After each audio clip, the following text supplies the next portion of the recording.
So today we're going to be finally getting into feet.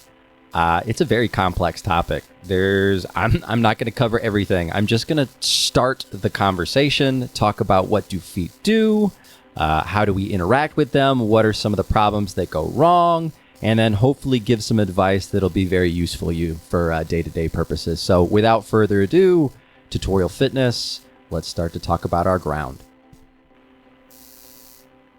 If you've ever felt off-balanced, unstable, or like your body is working against you, your feet might be the missing piece. Feet aren't just about walking. They're the foundation of movement, stability, and even relaxation. And if they're not working right, neither is the rest of you. So your feet are the foundation, literally. Right? So much like earlier when we talked about how your teeth tell your head where it is in space, your feet tell your pelvis where it is when it comes to controlling balance. So most people probably think of walking as just moving forward, but really it's controlled weight transfer from your left and right side. This alternation is crucial for proper muscular activation, but it doesn't always occur. If your feet can't alternate, your entire system will compensate to deal with that. So what happens when that alternation is lost? So some people walk without actually alternating at all. They're just kind of falling forward repetitively. And so what's going on is the nervous system stops recognizing left versus right. Instead of balancing on each foot, they're basically continuously falling into each side. And so that creates chronic tension, instability, stress. And so the feet, in order to deal with that, become tight and rigid, and they're no longer pliable and able to load that type of balance that we need for alternation. So your arch is supposed to load, and your heel is supposed to strike. And without that, we're essentially moving on autopilot. Now, imagine someone who's constantly walking on their toes, or whose foot never really touches the ground evenly when they walk on both sides. They're not just walking poorly, they're reinforcing stress patterns throughout their whole system repeatedly throughout the day. These people are tired. They're tired when they're sleeping. They're tired when they wake up. They're tired throughout the entirety of the day. Their body is always working, and so they're never fully relaxing. And so how do we start to understand that situation, and how do we get out of that? So the first thing we need to understand is that the ground that we walked on is not the ground that our brain was designed for. So our grounds are really smooth now.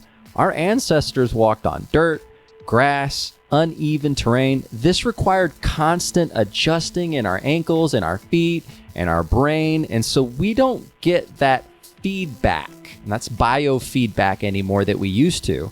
Modern flooring doesn't have those things. So this is why you see a lot of new shoes are starting to have this sinking feeling in them a little more.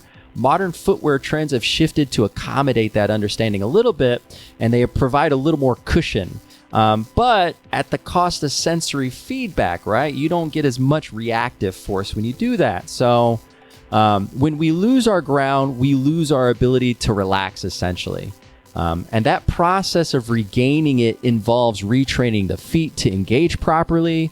And generally, this is done lying down, because when we stand, our brain has this habit of going to whatever pattern is most automatic, because it wants to prevent you from falling. It wants to guard and make sure that you're not going to fall over. So if you're going to correct these things, a lot of times it's done laying.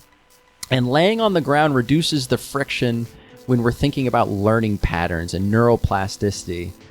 This is a process that will take integration. It's going to require to take learning how to use your obliques and your transverse abdominis and posterior chain. But repatterning your feet is a very viable process for a lot of people. And if you're looking for more information on that, starting with something like PRI's 90-90 hip lift might be a great place to start. All right, so we kind of opened up an interesting concept today, and I didn't talk about it too much, but in the process of talking about alternating, we did talk about how there's kind of this need to make a decision, right? So these people who are falling, they're essentially falling into both sides, but they never decide to balance on one side or the other. So at the heart of this, there's also a decision-making process. You've got to decide to work on your left or commit to your right. Your nervous system is listening to every step you take. If you want to feel stable, strong, and balanced, you need to start where movement begins sometimes. So next time you take a step, ask yourself, are you falling forward or are you actually feeling the ground? And with that, we can begin to become a little more parasympathetic. Thanks, guys. All right, so thanks for hanging out with me, guys. I super appreciate it. Make sure you like and subscribe down below if you enjoyed the content. After looking at all that, some of that wording has some ambiguity to it. So if you have any questions, make sure you write them down in your comments down below just so you can get some clarity. And thanks for hanging out with me, and I'll catch you guys on the next one. Peace.